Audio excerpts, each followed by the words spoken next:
relaciona con cómo podemos pasar de las evaluaciones de la vulnerabilidad a facilitar o apoyar la toma de decisiones que conduzcan a una mejor adaptación. Por eso el título del seminario del webinar de hoy. Para poder organizar esto de manera un poco coherente, a mí me gustaría primero hacer una pequeña introducción con cierto tipo de clarificaciones sobre los conceptos, los métodos, las herramientas, en unos 10 minutos, y pasar a exponer ciertos estudios de caso que tienen la gran ventaja de que no van a demostrar el estado del arte de la mejor ciencia, no van a mostrar lo último en sistemas de información geográfica, no van a demostrarles a ustedes la mejor información que uno puede elaborar, sino más bien que van a mostrarles a ustedes cómo en función de una demanda concreta, ya sea del Banco Mundial, de la Comisión Centroamericana de Ambiente y Desarrollo, de las municipalidades de un país como Honduras, de unos administradores de una zona de parques nacionales en Nicaragua que tienen que afrontar los efectos de la variabilidad y el cambio climático, o de pobladores locales que tienen que ver qué hacer frente al cambio del clima, pero para la próxima recolección de granos. Entonces, esa es la gran ventaja de esta presentación, que yo no tengo que defender si está bien o está mal, es la respuesta a una demanda concreta y cómo se ha hecho para apoyar estas decisiones que los bancos, las personas, los agricultores, los encargados de la protección tienen que tomar. Para la introducción yo lo primero que quiero hacer es mostrar cómo nosotros desde la ciencia elaboramos toda una serie de teorías que no siempre corresponden con las realidades que tienen que enfrentar las personas que se tienen que adaptar. La adaptación desde el punto de vista de la ciencia puede asumir cierto tipo de riesgos y cierto tipo de retos, pero la adaptación desde el punto de vista del cual tiene enfrente los problemas del clima y de tener que alimentar a su familia son muy distintos. Entonces, lo primero voy a empezar con algo muy teórico, que es más bien una caricatura de lo que nosotros conocemos y hacemos todos los días. Y es que cuando nosotros tenemos cierto tipo de síntomas porque estamos enfermos, vamos a ver al médico que según nuestros patrones de consumo y nuestra historia médica puede hacer en base a esos síntomas un diagnóstico que permite ver si nosotros tenemos, por ejemplo en este caso, alta temperatura porque tenemos una infección en la garganta, o por ejemplo si tenemos placas rojas porque tenemos una infección pero de otro tipo, pero no en la garganta sino en las amígdalas, o qué pasa si en realidad no tenemos temperatura sino que es un problema más bien crónico relacionado con una alergia, por ejemplo. Entonces, con este tipo de exploraciones, el médico puede tomar cierto tipo de decisiones, como puede ser a un problema agudo, dar un antibiótico porque usted tiene mucha fiebre, o dar un antihistamínico porque usted tiene una alergia, o dar un antipirético porque usted tiene fiebre. Y obviamente que a un problema crónico podría llegar a tener respuestas como la homeopatía, la acupuntura, o aún, si usted realmente sigue sintiéndose mal, pues lo mandarán a una terapia o a un psicólogo. Ahora, con este tipo de remedios, tanto el paciente como el médico pueden hacer una evaluación, pero lo que sucede muchas veces es que los síntomas pueden persistir. Y entonces en este momento el médico y el paciente tienen que recurrir a un diagnóstico más detallado, en donde ahí vienen las radiografías, las tomografías, las escanografías, y con esto ya se puede hacer un pronóstico más detallado para definir ya terapias mucho más pesadas. Y obviamente que dentro de un año o dentro de 2 años los síntomas que uno puede tener cambian y obviamente que hay que hacer una nueva evaluación. Pero esto es la teoría. Cuando nosotros pasamos a la realidad, nos damos cuenta que en el caso este teórico de la medicina es bastante simple, entre comillas, porque los usuarios y el uso es bastante específico. Existen evidencias como es la fiebre, las placas en la garganta, etcétera. Existe un buen conocimiento médico porque la medicina tiene una buena base, lo que implica que hay baja incertidumbre y la complejidad es relativamente manejable. Y para esto, la medicina en todo el tiempo que lleva desarrollándose ha puesto a disposición de los médicos y de los pacientes métodos, medidas, herramientas, aplicaciones, etcétera. Desafortunadamente, en el contexto del cual nosotros tenemos que hablar ahora, que tiene que ver con la vulnerabilidad y la adaptación al cambio climático, los usuarios y los usos son muy variados. Las evidencias y los hechos muchas veces son refutables o no son muy concretos y uno no sabe muy bien si estas señales del cambio climático tienen que ver con la variabilidad normal de los 10 años o de los 20 años que han pasado o si realmente son efectos del cambio climático. Los conocimientos son incompletos, mucha gente habla de la adaptación basada en ecosistemas, otros hablan de la adaptación basada en comunidades, otros dicen que lo que es necesario es una adaptación de los sectores, otros evalúan la vulnerabilidad, pero no desde el punto de vista climático, sino de las cantidades de crisis que tenemos que afrontar. Y la incertidumbre obviamente que es muy alta, lo que implica que hay una alta complejidad. Entonces esto nos lleva a preguntarnos cuáles son los métodos apropiados, cuáles son las medidas o indicadores que tenemos que definir, cuáles son las herramientas adecuadas y cuáles son las aplicaciones realmente útiles que nos permitan avanzar. Ahorita, la realidad, pasando ahora a lo que nosotros tenemos que hacer, tenemos en casos muy concretos como este, saber que en función de un contexto socioeconómico, socioambiental, político, institucional, tenemos cierta exposición y susceptibilidad que permite que en base a esos síntomas podemos evaluar los riesgos y las tendencias. Con esto podemos hacer un diagnóstico que nos permite evaluar la vulnerabilidad tanto actual como futura y así poder hacer una alerta temprana para identificar opciones y alternativas, lo que nos permite definir respuestas y implementar esto de manera a tomar acciones muy concretas. Con esto podemos evaluar, y yo creo que esta parte que estoy mostrando es lo que realmente define la primera etapa de lo que vendría a ser la evaluación de la vulnerabilidad para pasar a la adaptación.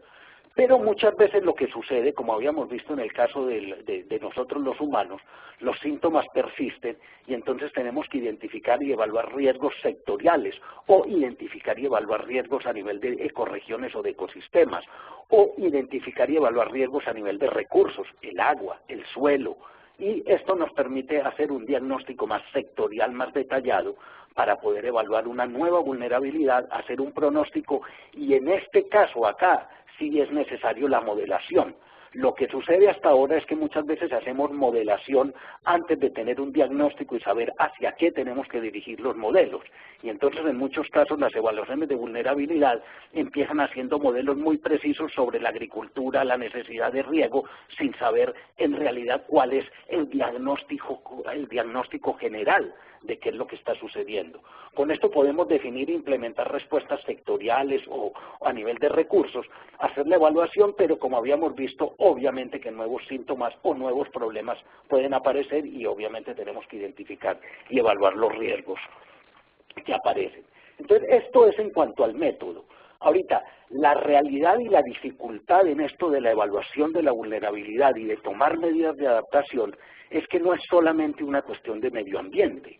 Cuando nos podemos saber cuáles son las mediciones a nivel de unidad y de control, vemos que tienen que ver con los componentes económicos, sociales y ambientales, lo que implica que en muchos casos, o por lo general siempre, tenemos estos tres componentes que tenemos que ver, lo que hace que tenemos que analizar no solamente los riesgos y la vulnerabilidad en cuanto a lo que es el ambiente, sino también los riesgos y la vulnerabilidad de la parte económica y de la parte social, que tiene que ver más con la parte de dependencia, escasez de los recursos, calidad de vida, etcétera, etcétera. Al mismo tiempo tenemos que ver que las transiciones que ocurren en consecuencia de esta vulnerabilidad y de las medidas de adaptación que se toman son muy distintas cuando uno toma el punto de vista económico, el punto de vista social o el punto de vista ambiental. Porque, por ejemplo, a nivel de la escala temporal, una medida económica puede tener efecto en 1 o 10 años, pero la escala temporal de los fenómenos de cambio climático pueden ser de 1 a 1000 años. Mientras que cuando adoptamos, por ejemplo, un programa de educación ambiental antes de 10 años, la toma de conciencia y el cambio de patrones de consumo no se verán reflejados. Entonces las transiciones a nivel de la escala y cómo son los indicadores que tomamos, aquí es donde está el real reto de la evaluación de la vulnerabilidad y de cómo implementar y monitorear las medidas de adaptación. Y finalmente, algo que es supremamente importante en cuanto a cómo medir, tiene que ver con la parte de gobernabilidad, que es supremamente complicado en cuanto a cómo hacemos para poder evaluar y medir el nivel de decisión, las políticas correctas, las opciones a nivel de mercado, regulación, las alternativas del manejo adaptativo, etcétera, etcétera. Esto no es nada para estar uno ni tomando notas ni aprender de memoria, es solamente ciertas reflexiones de la experiencia que le permiten a uno ver que uno tiene que tomar en cuenta estos componentes, porque si no uno está dejando por fuera parte de lo que es esencial en estas evaluaciones de vulnerabilidad que sean útiles para la adaptación. Ahora, las herramientas que permiten ayudar a los análisis de vulnerabilidad y a las medidas de adaptación, por lo general se llaman las herramientas de apoyo a las decisiones, pero estas herramientas pueden ser de muchos tipos.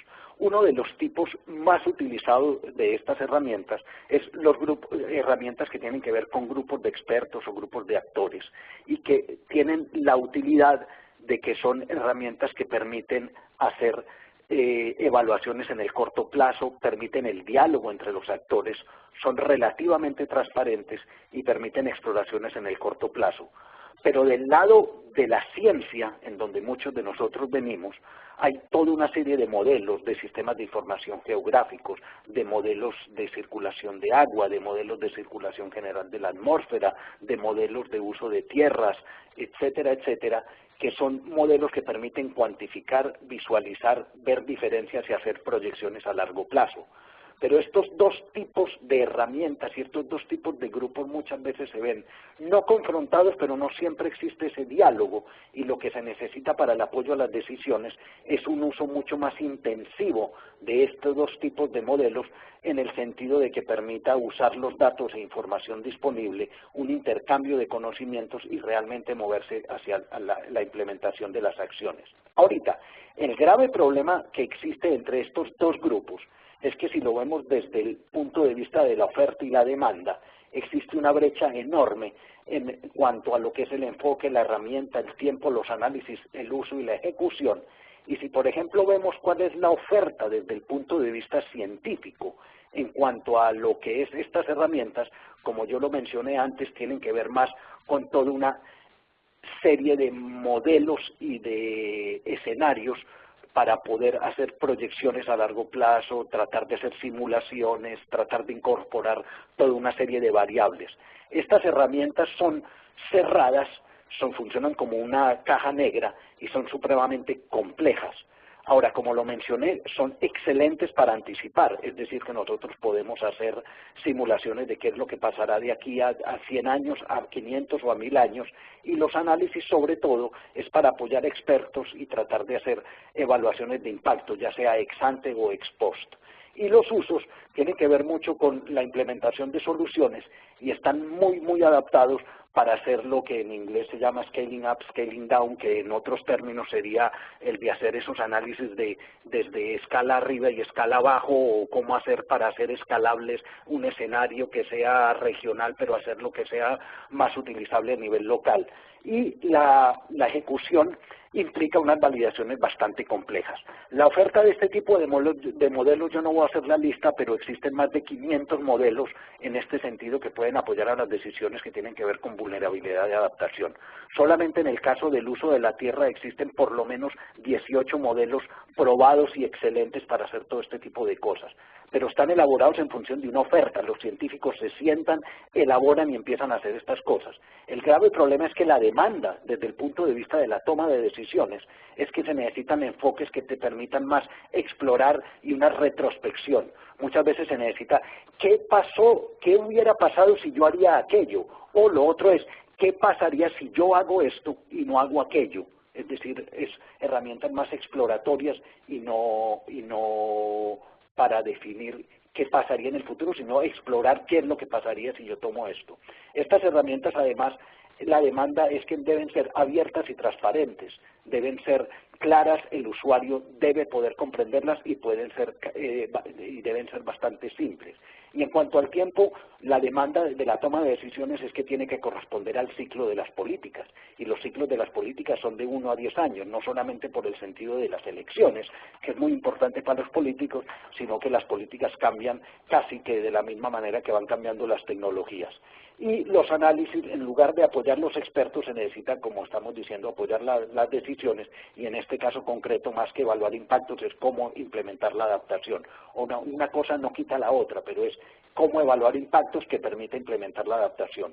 Y en cuanto a los usos, como lo dije, es explorar opciones, y en particular una cosa que es muy importante, que es, por ejemplo, si uno tiene una tecnología de manejo de uso del suelo que es apta para zonas secas en África, puede ser muy probable que esa misma tecnología sea también adaptada para zonas secas en Asia o zonas secas en el Brasil. Eso es lo que se llama el scaling out, es tratar de que las herramientas permitan analizar, explorar las opciones en distintas regiones y no solamente que sean sitios específicas, porque muchas veces eso es lo que necesitan los tomadores de decisiones. Y obviamente en cuanto a la ejecución, necesita que la iteración sea relativamente fácil. Ahorita, en cuanto a la realidad, es que nosotros necesitamos, en resumidas cuentas, herramientas que permitan hacer análisis tanto espaciales, temporales, estadísticos, para poder relacionar datos disponibles con reglas de conocimiento. Pero la herramienta sola no es suficiente. Necesitamos que esta herramienta esté ligada a un marco que facilite un proceso en donde hay un diálogo entre los diferentes actores. Ahora, no es suficiente la herramienta y no es suficiente el marco del proceso. Lo que se necesita para el apoyo a las decisiones son las dos. Y por lo general la brecha que existe es que muchas veces o viene el proceso por parte de las ciencias sociales y viene la herramienta por parte de las ciencias duras. Y lo que se necesita, como estoy diciendo y lo repito, es que de las dos haya cada una con su parte y que realmente hayan la herramienta y el marco por los dos lados. Ahora, en cuanto a las aplicaciones, yo no me quiero extender, y lo que quisiera, más que la teoría, es que en la práctica las evaluaciones de la vulnerabilidad en relación con la adaptación tienen que ver con la evaluación de problemas urgentes, y esto implica que la evaluación de la vulnerabilidad y la implementación de estas medidas tienen que ser en el corto plazo. Cuando uno tiene problemas urgentes, uno no puede esperar al largo plazo, y esto es estilo 1 a 12, 24 meses. Cuando uno tiene que evaluar respuestas y políticas, uno tiene que tener muy claro de que toda respuesta y toda política que es muy conveniente va a tener un inconveniente en otro lado. Nunca existe una medida que sea buena para todos y que sea buena para todo. Cada vez que uno tiene algo que tomar la decisión, hay alguien que pierde y alguien que gana. Y es por eso que es necesario que en las herramientas de apoyo a las decisiones uno pueda explorar las diferentes opciones para que uno pueda explorar los diferentes ganadores y los diferentes perdedores. Esto implica no solamente problemas de escala, sino que la evaluación de la vulnerabilidad y la implementación de la adaptación tienen que ser ya más a un mediano plazo, es decir, que tienen que ver con medidas y con implementaciones que tienen que ver con 1 o 4 años. Yo voy a mostrar los ejemplos que tengo son para cada uno de este tipo de cosas que estoy mostrando ahora. Y entonces la exploración de las implicaciones para temas emergentes, porque uno nunca puede creer que lo que está pasando ahora es lo que siempre va a pasar. Lo que en este momento está pasando, y les recuerdo a ustedes que hace 15 años el problema principal de todas las agendas de investigación y de proyectos de desarrollo era el desarrollo sostenible, como ahorita es lo del cambio climático y la biodiversidad, y en 15 años vaya a saber qué es lo que será.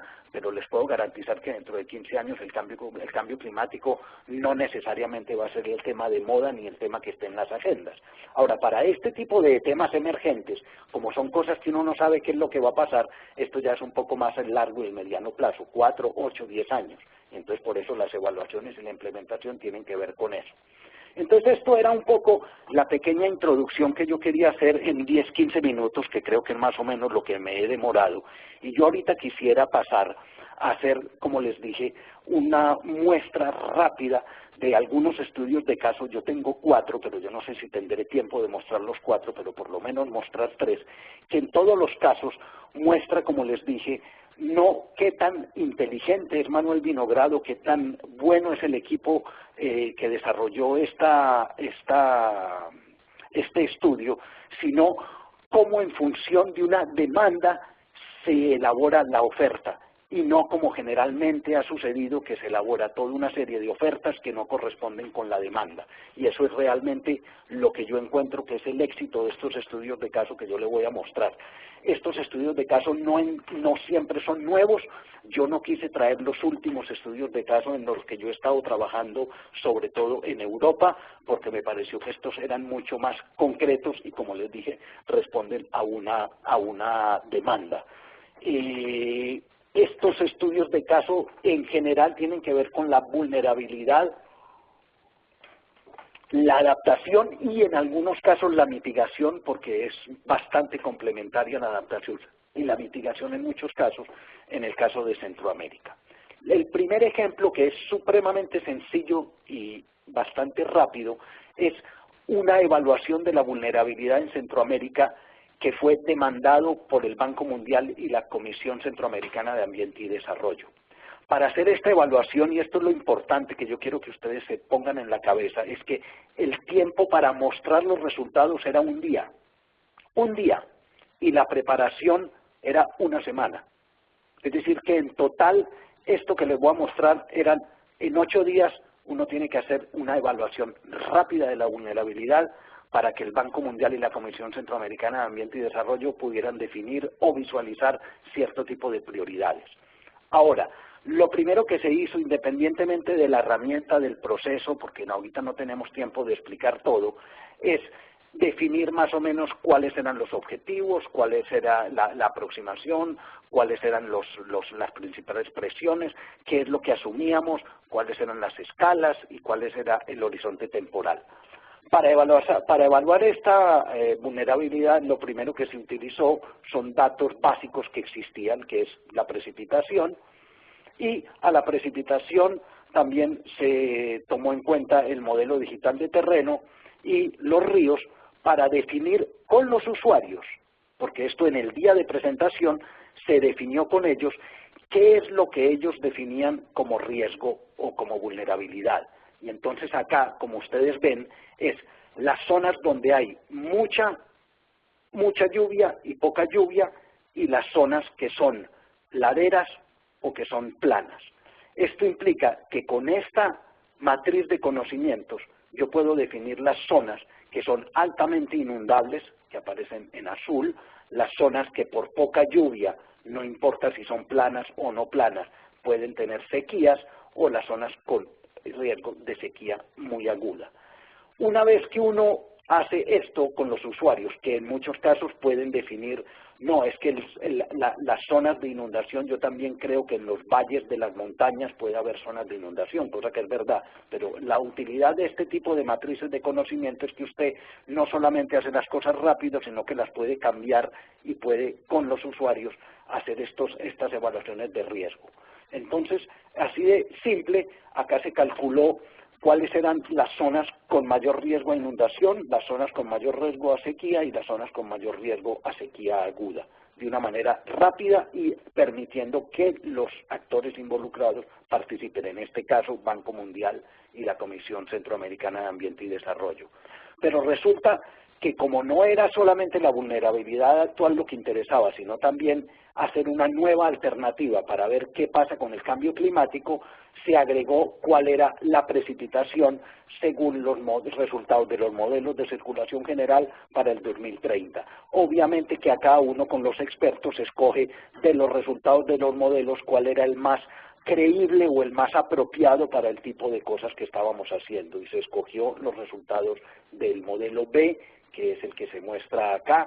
Hay muchos más resultados y muchas cosas. Cada vez que usted tiene nuevos resultados con este tipo de herramientas, lo que necesita precisamente para hacer fácil la iteración es que usted puede cambiar los resultados de los modelos o los resultados de los datos que usted está utilizando para esta evaluación.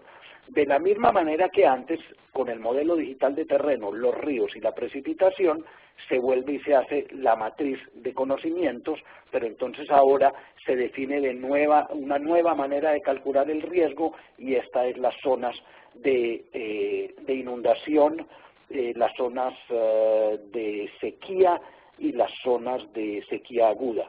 Como ven, hay algunas, con la precipitación para el 2030, hay algunas zonas y algunos cambios.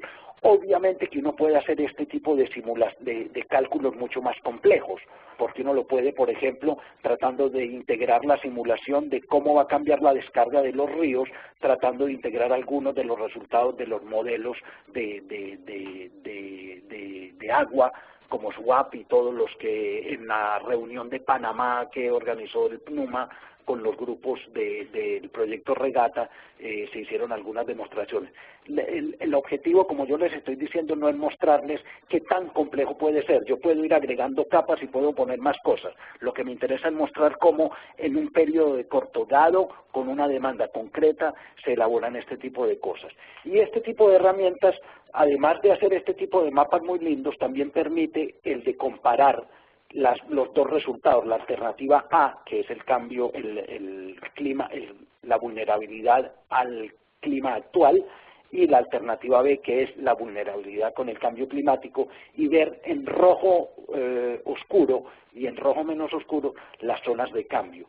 Pero los decididores muchas veces no necesitan este tipo de mapas, y lo que ellos querían ver es cuál es la implicación en este punto de lo que es el cambio climático. Y entonces acá uno puede ver que en este punto dado hubo tantos cambios porque pasó de ser seco a muy seco, y lo que fue plano no cambia, porque el cambio climático no cambia de que sea plano o no plano. Es decir, que la transparencia tiene que ver con que usted pueda entender las reglas no solamente a nivel general, sino las reglas también a nivel particular. Y además, muchas veces los decididores también les interesa ver cómo era la situación general en los países de Centroamérica con respecto, el gráfico de arriba, con respecto a la inundación, con respecto al riesgo de sequía y de sequía aguda o no riesgo, y cómo cambia a nivel de los países en función del cambio climático, que es el gráfico de abajo. Pero muchas veces también lo que les interesa a ellos es a nivel de las ecorregiones, y aquí es el mismo resultado que yo mostré antes, pero ahora mostrando esto en función de los bosques húmedos, los bosques montanos, los bosques secos, los manglares y los bosques de pino, como en función del cambio climático o del cambio actual. Por ejemplo, en los bosques húmedos el riesgo de inundación era en el 15% de los bosques húmedos, cuando con el cambio climático va a ser el 10%, mientras que el riesgo de sequía, que era del 15% también, va a pasar al 30%, es decir, que uno acá puede deducir fácilmente que de los bosques húmedos se va a pasar a bosques secos de una manera bastante importante. Esto es rápidamente el primer ejemplo que yo les quería mostrar. Como ustedes ven, en 10 minutos les mostré yo lo que uno le muestra a la gente esta del Banco Mundial y de la Comisión Centroamericana de Ambiente y Desarrollo, los resultados de esta evaluación rápida. Pero resulta que, resultado de estas cosas, muchas veces los oficiales de este tipo de instituciones y los gobiernos nacionales tienen que ver qué es lo que pasa con la variabilidad climática. Por ejemplo, la zona de Centroamérica es muy sensible no solamente a sequías, sino también a huracanes, a inundaciones, a derrumbes, y entonces qué es lo que pasa con ese tipo de situaciones, porque la adaptación no es solamente definir medidas a qué es lo que vamos a hacer dentro de 50 años, sino que la adaptación empieza ya. La adaptación son las medidas que uno está tomando ya a la variabilidad climática, porque muchas veces la gente no puede esperar. Y entonces el segundo ejemplo es cómo evaluar los impactos de la variabilidad climática, y acá los usuarios eran no solamente el Banco Mundial, que era regional, sino el gobierno de Honduras y las agencias multilaterales de donantes. El tiempo necesario para presentar estos resultados e interactuar con los usuarios era de 1 semana, y la preparación en este caso fue de 4 meses, es decir, que era un proyecto un poco más consecuente y con muchas más demandas de parte de los usuarios. De la misma forma se definen los objetivos y todo lo que uno necesitaba, y acá se empezó a calcular el riesgo a la vulnerabilidad climática actual, haciendo una integración y haciendo unos cálculos de riesgos que incluían el riesgo a las inundaciones, el riesgo a los deslizamientos, el riesgo a la sequía. Pero lo que me interesa mostrarles a ustedes es, por ejemplo, en el caso de el riesgo de deslizamientos, se definió en base a cuál es el tipo de suelos, según el tipo de suelos, la permeabilidad, dadas las características del suelo. Cuando usted combina la permeabilidad, lo define las características según la precipitación, el modelo digital de terreno y los ríos, la hidrografía, y también estaban las pendientes. En función de las pendientes y de estas, en función de las pendientes y de la permeabilidad del suelo, si era baja la permeabilidad o excesiva, se pudo definir un riesgo de deslizamientos.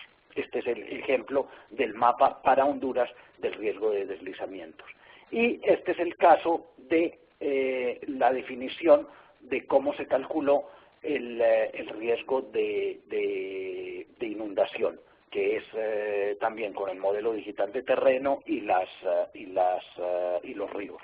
Ahorita, lo interesante de este caso es que los usuarios ahora no estaban interesados en ver mapas muy lindos con todas las capacidades de los sistemas de información geográfico, sino que como era el Banco Mundial, el gobierno de Honduras y las agencias multilaterales, lo que estaban interesados es ver los resultados a nivel de cada municipio, porque era ver dónde se tiene que implementar medidas de mitigación y adaptación a la variabilidad climática actual y qué es lo que se necesita hacer. Y entonces, este es el caso de la evaluación, integrando cuál es el riesgo de inundación, el riesgo de sequía y el riesgo de deslizamientos, los municipios prioritarios en Honduras. Los 50 municipios prioritarios están presentados en este mapa. Pero resulta que el Banco Mundial y el gobierno de Honduras tenían también otras prioridades y pidieron el de que se pudiera hacer una evaluación no solamente ambiental, sino integrar dónde está la población. Esto es el riesgo, el mapa de arriba, es el riesgo de inundaciones según la cantidad de población en cada municipio y el riesgo de inundación según el riesgo de deslizamiento según la cantidad de población en cada municipio. Y esto es el resultado de los 50 municipios prioritarios, pero ya no ahora solo a cuál es el riesgo de deslizamiento y de inundación, sino cuál es el riesgo de deslizamiento y de inundación en función de la cantidad de población. Pero resulta que el Banco Mundial y el gobierno de Honduras estaban muy preocupados con los problemas de pobreza. Y entonces dijeron, ¿cuál es el riesgo de inundación y cuál es el riesgo de deslizamiento al clima actual en base a la cantidad de población pobre? Y este es el cálculo de el riesgo de deslizamiento según la cantidad de pobres, y no está según la inundación, pero este es el resultado del mapa de la vulnerabilidad de la población pobre a los deslizamientos y a las inundaciones. Como ustedes ven, son bastante diferentes las prioridades que uno puede hacer en función de la vulnerabilidad y de las medidas que hay que tomar. Ahorita, cuando uno mira además cuáles son las carreteras y las líneas eléctricas vulnerables a la inundación y a los deslizamientos, también es muy interesante porque el Banco Mundial y el gobierno de Honduras querían saber cuáles son las medidas de mitigación o de adaptación en obras de infraestructura de manera que las inversiones no se pierdan. Y esto es el resultado, por ejemplo, cuando uno hace las distintas cálculos de vulnerabilidad. Esta es la vulnerabilidad combinada, es decir, vulnerabilidad de los municipios de Honduras a la inundación y a los deslizamientos en función de la población pobre, de la infraestructura, y ese es el resultado. Ahora, esta es la comparación de los 4 distintos mapas de las 4 vulnerabilidades. Y como ustedes ven, es bastante diferente. Ahorita, lo que es muy interesante es que después uno puede validar estas cosas con, por ejemplo, fenómenos que pasan en la realidad. En amarillo ustedes ven el mapa en donde aparecen los municipios que fueron más afectados por un fenómeno como el huracán Mitch en el 98, y abajo ustedes ven cuáles son los municipios que aparecieron prioritarios en esta evaluación. Es decir, uno no puede creer que porque uno hace una evaluación de vulnerabilidad, esa es la verdad, porque es tan real de que no es la verdad, de que como ustedes ven, hay algunos municipios que evidentemente aparecen, este municipio apareció como uno de los prioritarios y efectivamente o desafortunadamente fue muy afectado por el huracán Mitch. Este municipio apareció como en la lista de los 20 prioritarios y también fue muy afectado por el huracán Mitch. Pero, por ejemplo, este grupo de municipios son altamente prioritarios porque hay mucho riesgo de deslizamiento y de sequía y no hubo grandes problemas con Mitch. Entonces uno tiene que evaluarlos y tiene que tomar en cuenta eso. Y esto es, por ejemplo, cuando uno compara la vulnerabilidad de los municipios al riesgo de inundación y de sequía actual, y esto es cuando usted compara los municipios al riesgo de inundación y de sequía con cambio climático. Esto es al 2030, esto es en el 2000. Y realmente la cantidad de municipios que pueden llegar a ser inundables no cambia mucho, pero sí los que van a tener que enfrentar sequías agudas cambian bastante. Casi que todas las zonas que tenían sequía no aguda van a ser afectados por sequía aguda. Entonces, estas evaluaciones de vulnerabilidad son supremamente útiles porque además permiten estar validando y realmente confrontando. Ahora, ¿por qué este tipo de herramientas de apoyo a las decisiones? Porque es que esta herramienta permite hacer todo esto en tiempo real y ir cambiando. Ustedes no pueden estar ofreciéndole a un gobierno unas herramientas o unas evaluaciones de vulnerabilidad que cada vez que hay un fenómeno nuevo ustedes necesitan 3 o 4 años para poder hacer una nueva evaluación. Uno tiene que estar realmente con las posibilidades de responder rápidamente. Ahorita, hay otro ejemplo que es muy interesante y era el de cuáles son las opciones. Ya ahorita no es evaluar la vulnerabilidad, sino cuáles son las opciones para mitigar los efectos y cuáles son las opciones para adaptarse a estos cambios. Y aquí los usuarios eran no solamente el Banco Mundial y el Gobierno de Honduras, sino también el Instituto del Banco Mundial, porque se quería crear capacidades dentro de los oficiales y dentro de los actores institucionales en Honduras para poder hacer este tipo de cosas. El tiempo necesario para esta aplicación había que hacer esto en un día y la preparación fue durante 2 días. De nuevo, el mismo tipo de interfase que permite hacer este tipo de cosas, y lo que hicimos acá es mirar si las áreas inundables tienen que ver con las áreas donde más pobreza existe. Y uno acá se da cuenta de que no necesariamente donde más pobres hay, que es la zona que está en rojo, que estoy mostrando con el mouse en rojo, no necesariamente es la zona más inundables, que es la zona que no es muy poblada de Honduras, o la zona en donde están todos los cultivos de exportación, que es la zona de San Pedro Sula. Entonces uno tiene que tener mucho cuidado porque muchas veces uno cree que tratando de mencionar la palabra pobreza uno va a resolver cosas y resulta que uno hace lo contrario. Y entonces las opciones era de que hay una opción que es cuando hay fenómenos de inundación como los que ocurrieron con Mitch y siguen ocurriendo en Honduras cada 3 o 4 años, hay una pérdida de la accesibilidad, las carreteras, los puentes, toda la infraestructura se corta y entonces la gente no puede acceder a los mercados y la gente no puede recibir la ayuda. Entonces una de las opciones era, yo voy a tratar de influir en todas las áreas donde hubo pérdida de más del 10% de la accesibilidad. Eso es una manera de opciones. O yo voy a actuar en las zonas donde no hubo más del 10% de accesibilidad. Y la otra opción es tratar de resolver o de atacar las zonas donde hay pobreza. Y entonces la opción 1 era, yo no me preocupo de la pobreza, pero me ocupo de la accesibilidad. Y la otra opción era, yo no me ocupo solamente de la accesibilidad, sino de la accesibilidad y de la pobreza crítica. Estas son las 2 opciones para explorar en un día, rápidamente. Y entonces el resultado es, estas son las zonas, en amarillo son las zonas donde se perdió la accesibilidad, y como resultado de sobreponer la pobreza y la pérdida de accesibilidad, estas son las dos zonas prioritarias. Esta es la zona de pérdida de accesibilidad y pobreza, y esta es la zona de pérdida de accesibilidad, lo que no quiere decir que no hayan pobres, pero es acá donde más accesibilidad se perdió, porque les recuerdo, si no conocen Honduras, que la carretera panamericana atraviesa por acá, y esta es la zona que y acá está la carretera que atraviesa Honduras de San Pedro Sula al Golfo de Fonseca, que es una de las carreteras principales. Ahorita, lo que es interesante de ver es que para la opción 1 es muy fácil calcular que uno ataca a 16.000 pobres, ataca en el buen sentido de la palabra, ataca la pobreza a nivel de 16.000 pobres, y en la opción 2, que no trataba de hacer ningún combate a la pobreza, uno sí puede llegar a influir en 72.000 pobres. Es por eso que yo les digo a ustedes que muchas veces se menciona pobreza y resulta que no es tanto lo que se logra cuando uno no la menciona, pero en realidad uno sí la toma en cuenta. Entonces uno, tratando de hacer este tipo de cálculos, uno se da cuenta que no solamente que la opción que dice ser para los pobres sale más cara, y la opción que dice no es para los pobres, sino solamente para la accesibilidad, es más barata.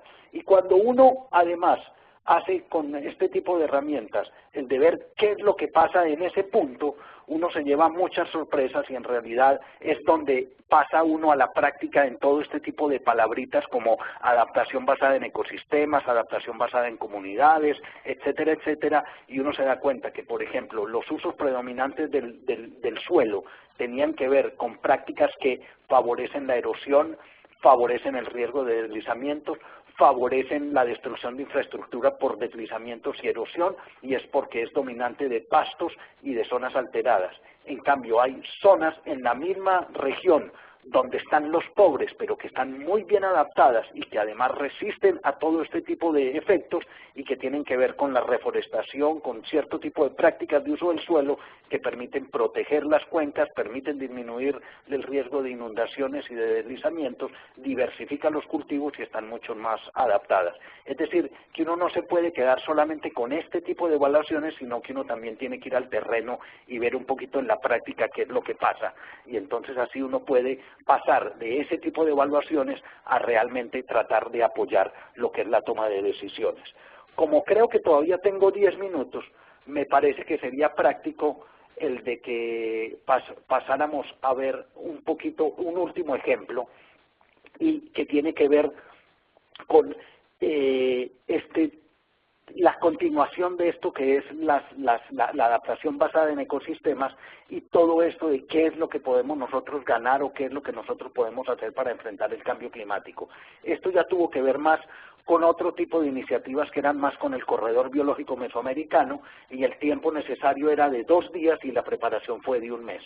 Lo interesante de esta aplicación que les voy a mostrar es que tiene que ver con las áreas protegidas, es decir, que aquí nos salimos un poco ya no solamente de Honduras, sino de todo esto de infraestructura y de riesgo de inundación y riesgo de esto. Ahorita pasamos a cosas un poco más tradicionales dentro de lo que es la ecología, y es las áreas protegidas. Ahora, esta es un área protegida en Nicaragua, la cual tiene como objetivo el de proteger, según los datos que se tienen, de proteger esta zona que aparece en rojo, que es el bosque húmedo tropical. Es decir, que la principal razón por la que se diseñó esto era para proteger estos bosques tropicales que están dentro del área protegida y también por fuera. Ahora, resulta que dentro del corredor biológico mesoamericano se han planeado hacer unas nuevas áreas protegidas. Y entonces esta nueva área protegida que se pretende realizar es para tratar, es esta área pequeña que estoy mostrando con el mouse, y está tratando de proteger estos bosques, estas zonas en rojo, que son unos bosques muy húmedos tropicales. Ahora, resulta que teniendo los conocimientos de lo que va a suceder con el cambio climático, nos damos cuenta de que lo que queríamos proteger en esta área protegida, que es este bosque húmedo tropical, con el cambio climático lo que va a quedar es lo que aparece ahora en rosado. Es decir, que vamos a perder casi el 80% de las zonas que queríamos proteger. Y la nueva área protegida que se estaba definiendo, que pretendía proteger esta cantidad de bosques muy húmedos tropicales, con el cambio climático lo único que va a quedar es este poquito de rosado que se ve en el gráfico. Es decir, que tenemos que empezar a tomar decisiones que tienen que ver con el uso de la tierra y cómo poder hacer. Acá está lo que yo estaba tratando de mostrar yendo y viniendo porque no me acordaba que tenía. Entonces acá tenemos, esta es la situación actual, la situación futura en el área que ya existe. Y esta es la situación actual y la situación futura en el área protegida que se pretende realizar. Obviamente que no hay que ser ningún genio de la ecología para empezar a tratar de proponer otro tipo de medidas de protección, porque este tipo de bosques acá, dentro de 30 o 40 años, si es verdad lo que pasaría con el cambio climático, eventualmente no existirían, y acá sería más un área protegida para bosques secos tropicales. Ahora, lo que es interesante es que si vemos lo que es el uso de la tierra en el área que se propone o en el área que actualmente está, uno se da cuenta que la dominancia ahí en esta zona nueva es pasturas, porque ya hay ciertas señales de que ese bosque muy húmedo tropical se está volviendo más bien seco y por eso es que las pasturas funcionan. Y en esta zona protegida también el uso predominante, porque muchas de las zonas protegidas que nosotros tenemos, obviamente que tienen muchos usos de la tierra, también es pasturas. Entonces es bastante útil el ver que si yo hago con un uso de la tierra X o un uso de la tierra Y, el tipo de servicios de ecosistemas que yo puedo obtener, obviamente que cambian. Si yo tengo mosaico de uso de la tierra o si yo tengo solamente bosques, ese tipo de resultados van a cambiar. Estas son las 4 aplicaciones muy rápidas que yo quería mostrarles a ustedes, pero era sobre todo para demostrar, según la demanda que hacen muchos de los tomadores de decisiones. Poco importa que sea el Banco Mundial, el gobierno de Honduras, porque es que eso puede ser la cooperativa, puede ser el Ministerio de Agricultura o puede ser la Unión de Productores Lecheros de una zona en el Chaco. Pero realmente lo que uno tiene que hacer con este tipo de evaluaciones es que obviamente que tienen que estar basadas en una muy buena ciencia, pero las evaluaciones de vulnerabilidad y las medidas de adaptación no tienen ningún sentido cuando solamente son publicadas en la revista científica del Journal of Adaptation Science, porque eso no resuelve los problemas ni de los pobres, ni de los sectores, ni nada de eso. Y entonces, para concluir y pasarle la palabra a los del Chaco, a ver cómo nos ilustran lo que ellos han hecho con sus evaluaciones de vulnerabilidad para moverse hacia la adaptación. Las lecciones aprendidas de este tipo de cosas es que en relación con las herramientas uno tiene que estar muy seguro de que son fáciles y bastante amigables de utilizar. El objetivo de la herramienta no es que nosotros hagamos mejores evaluaciones o mejores modelos o mejores funcionalidades. El objetivo de la herramienta es que facilite el diálogo y el intercambio entre los usuarios. Estas herramientas tienen que ser flexibles, modulares, tienen que poder ser utilizadas a distintas escalas, porque es ahí donde la adaptación. Uno la adaptación la define a nivel nacional, pero la implementa a nivel local. Entonces uno tiene y tienen que ser abiertas. Esto permite que sea importante para los usuarios y que uno pueda dar un uso que realmente es apropiado. Tienen que ser transparentes, uno tiene que poder explicar las reglas, uno tiene que poder explicar los supuestos y uno tiene que poder hacer análisis de cuáles son las incertidumbres y las inseguridades en los datos que uno utiliza. Tienen que incorporar, obviamente, porque este tipo de problemas son complejos, tienen que integrar la complejidad, pero deben permitir una iteración o una replicabilidad bastante fácil. Y por último, tienen que permitir usar datos cualitativos y cuantitativos, porque en realidad muchas de las medidas de adaptación y los conocimientos que se tienen de la adaptación tienen que ver muchas veces no solamente con medidas cuantitativas o medidas muy científicas, y tienen que ver muchas veces con lo que se llamaría la literatura gris. En cuanto a lo que es el proceso, nosotros tenemos que cuidarnos mucho y debemos comenzar por los que realmente son vulnerables, sean los recursos, sean los sectores, sean las personas, sean en los lugares, y no como muchas veces sucede con las consecuencias de los eventos. Es decir, que todo este tipo de herramientas muchas veces es, después de que sucede, es muy fácil analizar qué es lo que ocurrió y qué es lo que no se debía haber hecho, pero el proceso debe poder cambiar este tipo de cosas. Se debe comenzar por un diagnóstico y una evaluación que permite identificar las causas y no, como siempre, estar pronosticando cómo resolver las consecuencias. Haciendo el paralelo de la primera transparencia que les mostré, de nada sirve uno decirle a la persona que se murió, yo le dije a usted que si usted no fumaba no se hubiera muerto, había que decirle antes, había que haber hecho el diagnóstico antes de que la persona se muriera de cuáles eran los problemas y los efectos del cigarrillo.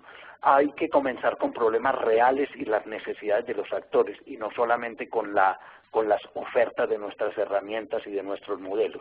Y finalmente tienen que ser realmente muy aterrizado con remedios y acciones concretas que tengan que ver con la adaptación y tratar de ver cuáles son los impactos y los efectos.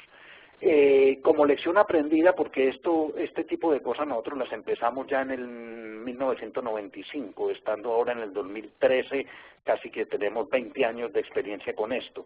Lo que siempre hemos tenido es que hemos empezado con herramientas y aplicaciones, pues una ausencia de herramientas y aplicaciones que responden a la demanda, vuelvo y les repito, por lo general siempre es la oferta, y teníamos las dificultades de que si es muy fácil de usar, la gente no cree en ello, sobre todo los decididores. Si es muy complejo de ejecutar, pues nadie lo utiliza. Y si hay datos disponibles, siempre dicen, ah, no, es que hay muchos datos y la calidad yo no la creo, o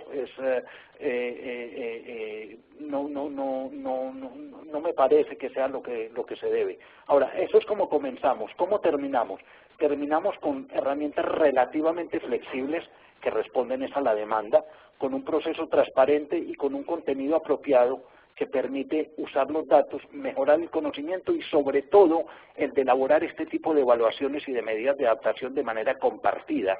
Y entonces así uno puede tener por lo menos un poquito más de chance de éxito. Y esto es más o menos el fin de lo mío. Yo no sé si vamos a tener tiempo realmente de hacer preguntas y de tener un diálogo. Lo que yo sugiero antes de pasarle la palabra a la gente del Chaco es que si la gente que está en este webinar tiene interés en toda la documentación de esto, en todas las cosas que se han hecho nuevamente, en toda la documentación de los estudios de caso que yo les acabo de mostrar, aquí tienen mi dirección de correo electrónico, manuel.vinogral@wur.nl, y si ustedes quieren durante esta semana y la que viene personalmente tener un diálogo con Skype o que tengamos un intercambio por Skype con algunos de ustedes, mi nombre de usuario de Skype es Vinogral56 y no es sino que manden mensaje o que pidan acceso a mi cuenta de Skype y podemos tener interacción y podemos hacer un diálogo que creo que va a ser un poquito más fácil que solamente por este webinar. Yo creo que por ahora le paso la palabra a los del Chaco a ver qué cosas nos van a decir sobre la adaptación y espero que no haya sido demasiado largo y que haya sido más o menos claro. Como yo había dicho, era más o menos una hora, agarré 53 minutos según el reloj que tengo acá, o sea que más o menos estamos en los tiempos. O sea que paro con mi compartida de pantalla, si necesario recupero la palabra ahora y ahora le doy la palabra a Leticia, creo.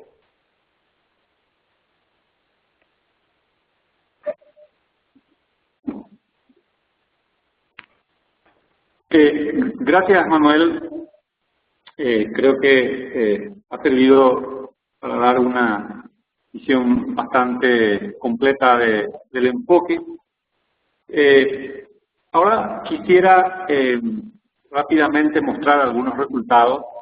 Y digo rápidamente porque no quisiera quitar tiempo de lo que mucha gente seguramente esperará, es decir, la oportunidad de formular algunas cuestiones y poder escuchar de voz las respuestas, que seguramente luego podrían ahondar en una interacción personal, pero yo creo que siendo este un ambiente donde muchos están participando, el resultado de la interacción de estos muchos podría ser también sumamente instructivo.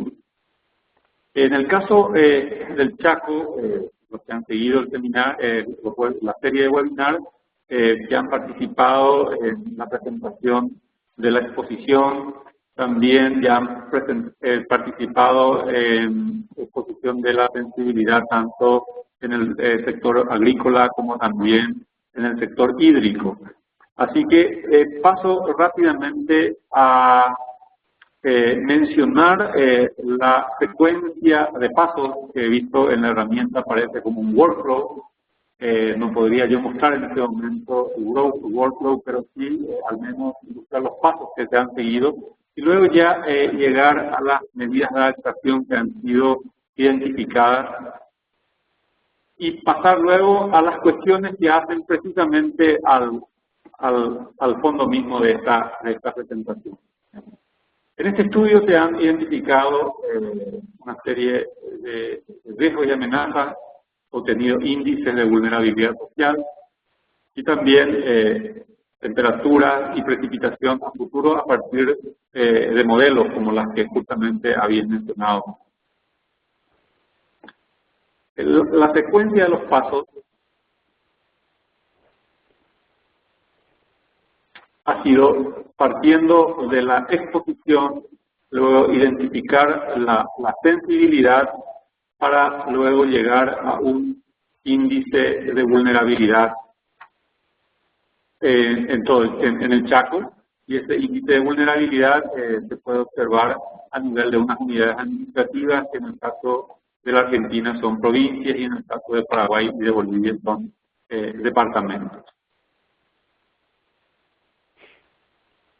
Se tuvo en cuenta también la capacidad de adaptación, entonces, a partir de la exposición, a partir de la sensibilidad y de la capacidad de adaptación, se tuvieron índices de sensibilidad y se tuvieron también una serie de impactos o efectos en cada una de las áreas.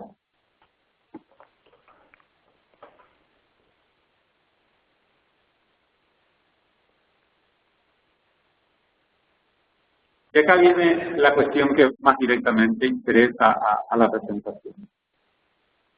Una vez identificados los impactos o efectos en cada uno de los sectores, se pasó a la identificación de propuestas. Acá, esta fase de identificación de propuestas se realizó de una manera participativa, en el cual en cada uno de los países que están involucrados en este estudio, en Bolivia, en Argentina, en Paraguay, hubo encuentros con lo que podríamos llamar actores relevantes en cada una de cada uno de estos países, y han sido identificados un conjunto de posibles medidas. Entonces, es precisamente acá donde viene la cuestión que creo que hace directa relación al tema hoy. Realmente, ¿quiénes deben tomar parte en la decisión? Es una cuestión que surge inmediatamente. Invitados, una serie de actores han participado y, de hecho, el resultado se puede apreciar ahí. Pero la pregunta que es más amplia todavía es, en general, ¿quiénes deben participar en la toma de decisiones? ¿A quiénes involucrar? Luego viene de dónde obtener los recursos, dónde aplicar las acciones, efectivamente qué hacer y cómo seguir. En fin, son una serie de cuestiones que hacen precisamente a aquello que tú habías mencionado, de cómo hacer que este estudio, que de otra forma podría terminar siendo un conjunto de resultados interesantes, pero de un carácter meramente teórico, cómo hacer para efectivamente llevarlas a la práctica. Y bueno, Manuel, lo que quiero es precisamente pasarte estas cuestiones y a partir de lo que nos pueda ilustrar, entonces poder abrir ya en la fase de preguntas que, repito, creo que puede ser muy ilustrativo para todos. Ok.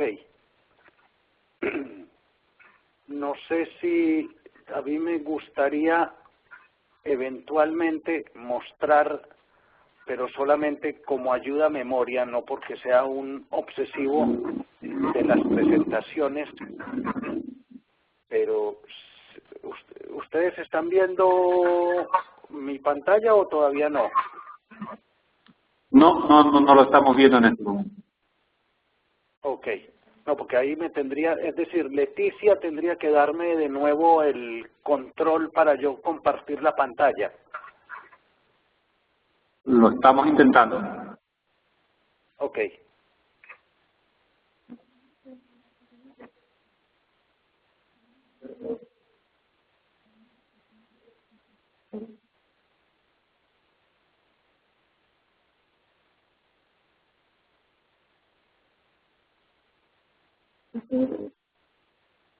Si tienen dificultad, no hay problema, lo hacemos hablando, pero era solo para que la gente quede con más facilidad de ver a lo que me refiero.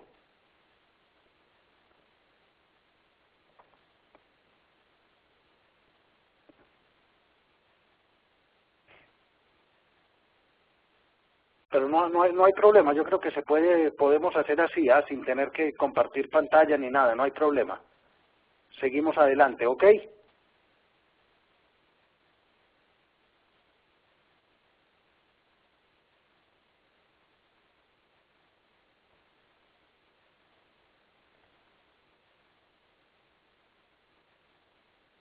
¿Me escuchan?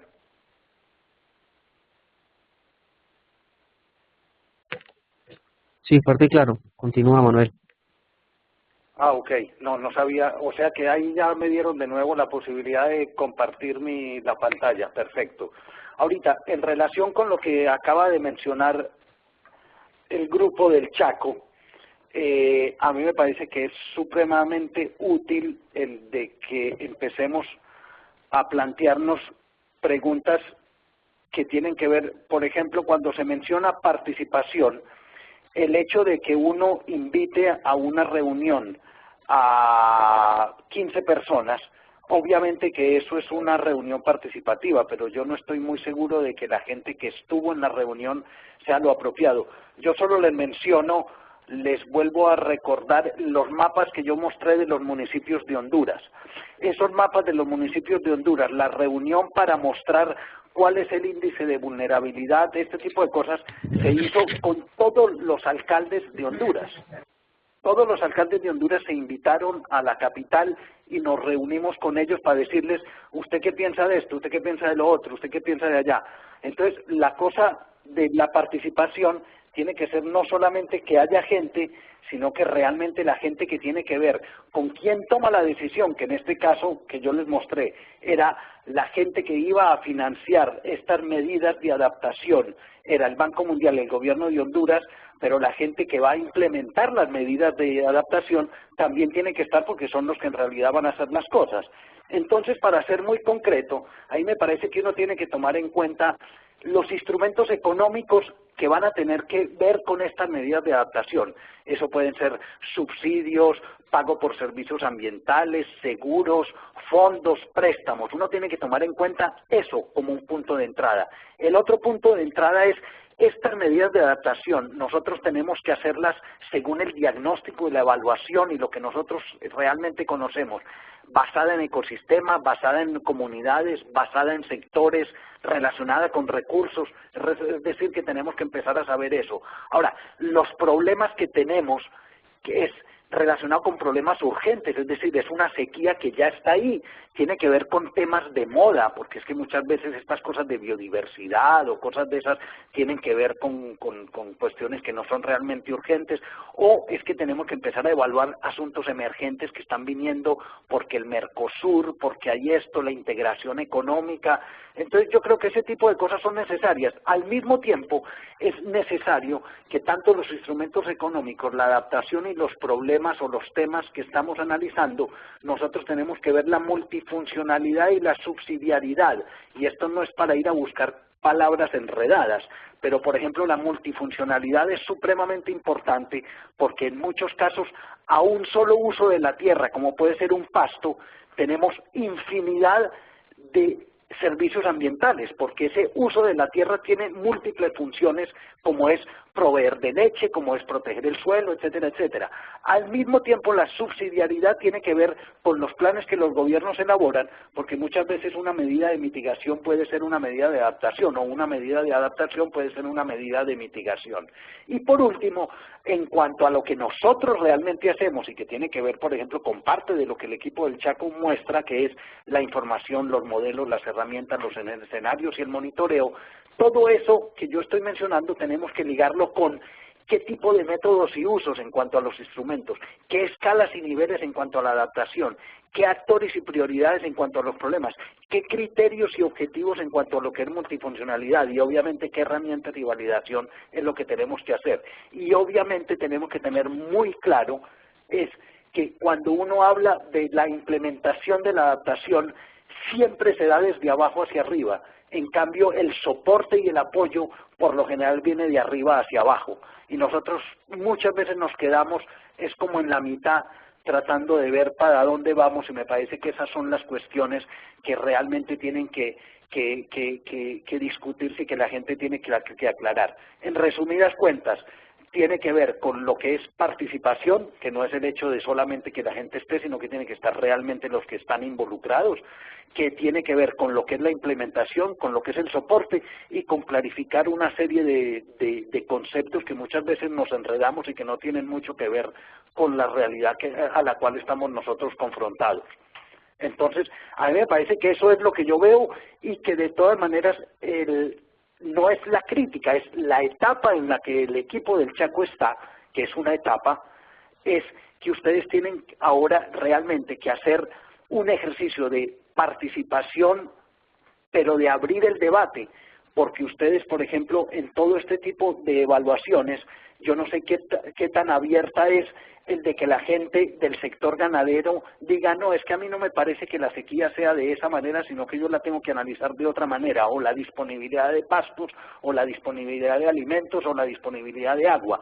Yo creo que ustedes ahora tienen un punto de base y ustedes ahora tienen que abrir el debate para realmente poder ver cómo implementar las medidas de adaptación. Eso es como yo veo la cosa.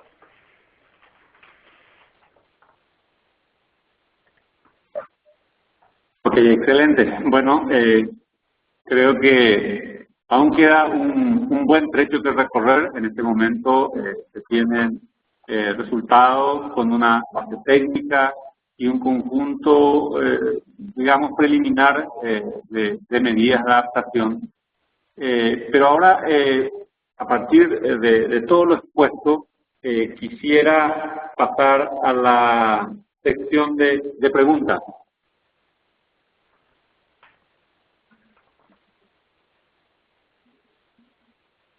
Bueno, para la sección de preguntas, abajo pueden ver el chat. Hay una pestañita donde dice Everyone y las preguntas la pueden escribir acá, de modo que todos veamos lo que preguntan y Manuel pueda contestarles a cada uno. A ver si empezamos con las preguntas. Como yo dije, de todas maneras, independientemente de las preguntas que hayan ahora, yo le pediría a Leticia que a toda la gente que participa, de todas maneras, si la gente no tuvo tiempo de copiar mi correo electrónico o mi Skype, todo aquel que quiera discutir, recibir documentación o lo que sea, me puede mandar un mail o puede contactarme por Skype sin ningún problema, independientemente de las buenas o malas respuestas que yo pueda dar a las preguntas que hagan ahora. Las preguntas también pueden enviarlas a nuestra comunidad de práctica. Voy a copiar la dirección ahí abajo, también la de Manuel, y seguramente vamos a tener ahí un espacio de discusión y para que todas las preguntas sean respondidas.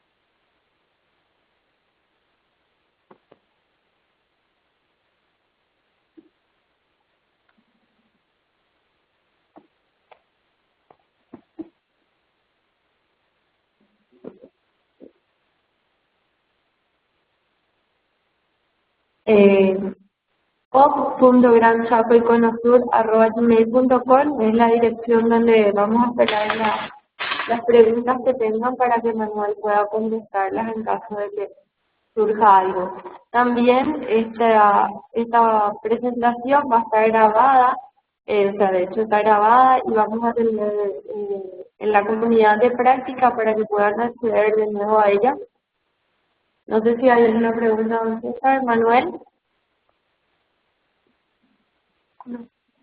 No, claro. Yo acabo de mandar mi dirección de correo electrónico para que todo el mundo la tenga.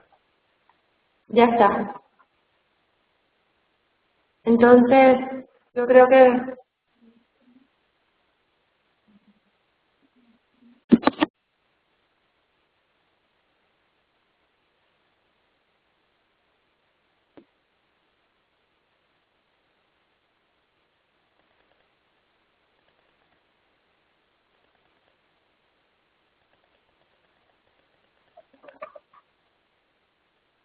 Bien, parece ser, quiere hacer una pregunta.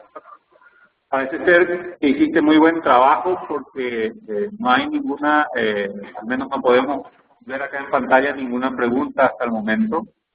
Yo no sé si es un muy buen trabajo o si todo el mundo quedó un poco saturado y entonces es un mal trabajo, pero según tengo yo acá en mi pantalla, veo que Tania Guillén levanta la mano, pero no sé si es que levanta la mano porque se quiere ir o levanta la mano porque tiene una pregunta. Una pregunta. ¿Me pueden escuchar? Sí, no muy bien, pero le escucho. Buenas noches, don Manuel y todos los presentes. Yo también estoy por este lado del charco. Estoy conectándome desde Colonia, en Alemania. Y le agradezco mucho la presentación. Yo soy estudiante actualmente de maestría en tecnología de recursos naturales. Y mi tesis es precisamente sobre Bozaguá, que se presentó, y sobre la propuesta de una metodología para priorizar medidas de adaptación en sistemas forestales.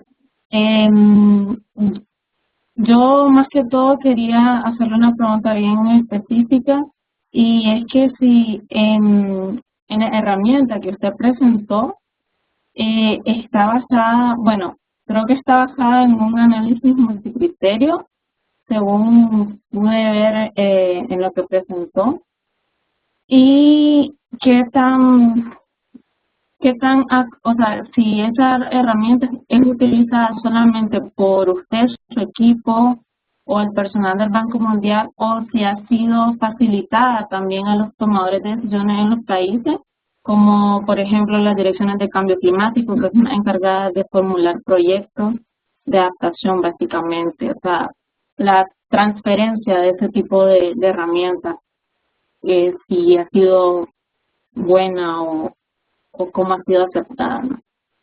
Espero haberme hecho entender. Le contesto los varios puntos, porque es una sola pregunta, pero con varias aristas. La primera pregunta que tiene que ver con lo de lo multicriterio. Multicriterio tiene parte de ciertos análisis multicriterio, pero no completamente.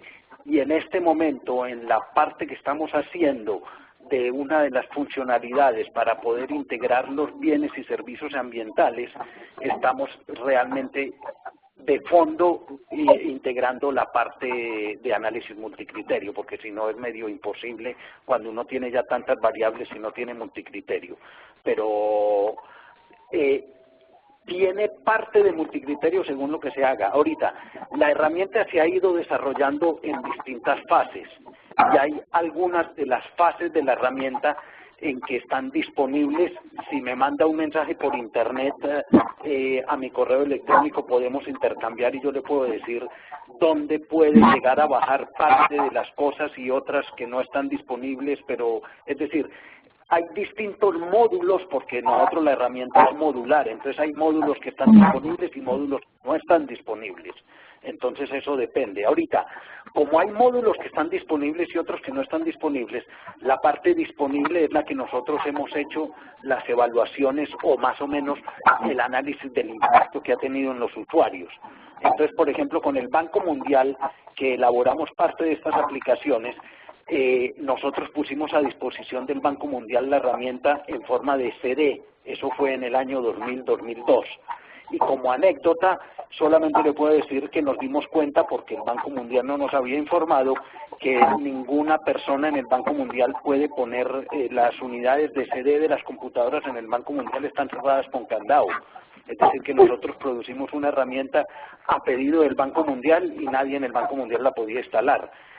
Eso tuvo un impacto muy positivo para nosotros, porque como nadie en el Banco Mundial la podía instalar, el Banco Mundial cada vez que necesitaba hacer un análisis nos tenía que llamar a nosotros.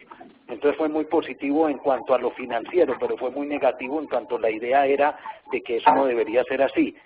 Otro de los módulos que se elaboró fue para la Corporación Andina de Fomento, que tenía que ver con una herramienta que ellos hicieron que se llamaba Cóndor. Esa herramienta se puso a disposición no solamente para la CAF, sino que uno la podía bajar por Internet. Pero no todas las funcionalidades en el momento que se hizo se pudieron estar. O sea que si usted quiere tener acceso a parte de las cosas, hay algunas cosas que están disponibles, otras que no están disponibles y otras que pueden llegar a estar disponibles si la universidad donde usted está tiene contacto con el instituto en Holanda en el que yo trabajo. Entonces hay toda una serie de posibilidades y de cosas en donde se puede explorar y se puede hacer. Más o menos respondo a la pregunta. Sí, y tenga por seguro que ahí va a tener mi correo. Muchas gracias. De acuerdo, yo ahí mandé mi correo, ahí está el correo mío, que yo lo mandé por el chat. Y yo veo que hay otra pregunta, estoy tratando de leerla aquí. ¿Cómo funciona el modelo? En realidad, como yo dije, no es un modelo, es más una herramienta que es algo supremamente simple. Todo el mundo pregunta, y también en relación con la pregunta anterior, todo el mundo se queda muy impresionado como si esta herramienta fuera muy compleja, y esta tal herramienta no es más que una especie de coco vacío, y que en realidad para cada una de las aplicaciones que tenemos que desarrollar con cosas muy simples de Esri o en Open Source, uno encuentra la manera de hacer estas funcionalidades. El modelo en cuanto a...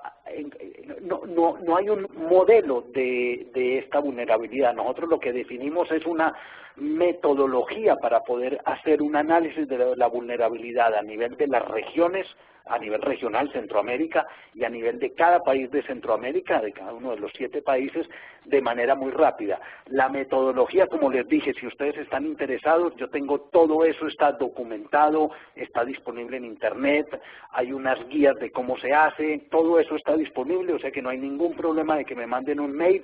Yo no les voy a mandar 85 cosas, mando un par de documentos en donde ustedes verán en donde ustedes tienen todo eso documentado, para no estar aquí explicando lo que me demoraría 3 horas en explicar. ¿Ok?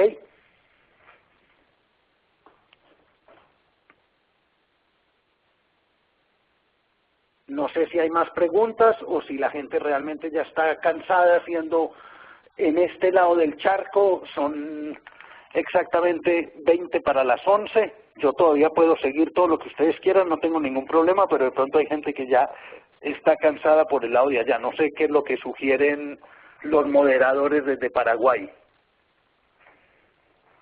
No vemos pregunta adicional, Manuel.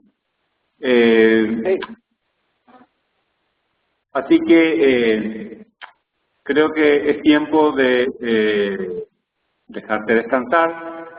Y bueno, muchísimas gracias. De todas formas, ya has dado tu dirección, así que aquellos que tengan algún interés particular tienen también la oportunidad de ponerse en contacto directamente contigo o en la dirección que también Leticia les había indicado previamente. Muchas gracias a todos. Perfecto, gracias a todos. Espero que las cosas hayan sido claras, y perdón si la hablada fue demasiado rápida y demasiado ocupando espacio. Les repito, gracias por todo, y cualquier cosa no es sino que me manden correo electrónico. Gracias a todos y adiós.